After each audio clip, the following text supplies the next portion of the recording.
Det här är lite utav vår ena väg upp som är lite spännande. Den är ju lite zigzagig. Här är ytterkanten. Man ska ju inte ramla ner i det här. Kan inte ni se djupet ner från den här vägen. Och här är rena djungeln. Med höga träd. Asfalten är fuktig. Det kommer vatten här uppifrån skogen. Så vänder jag mig bara om lite grann. Nu kommer vi till det här. Det är sand. Grus. Eller röd sand är det. Ute och går hundarna. Eller leker. Tycker jag läxor.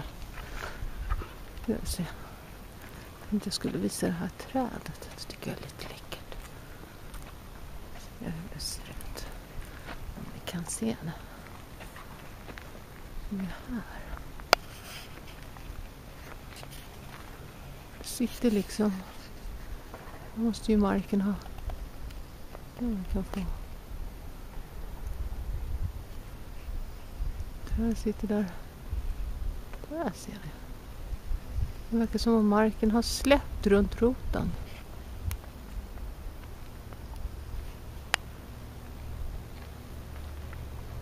Då går man längre bort. Det blir liksom sån här sandväg.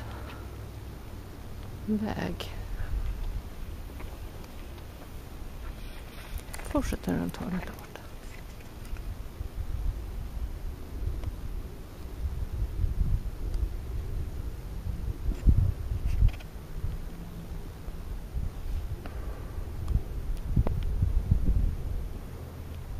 Det är lite vackert.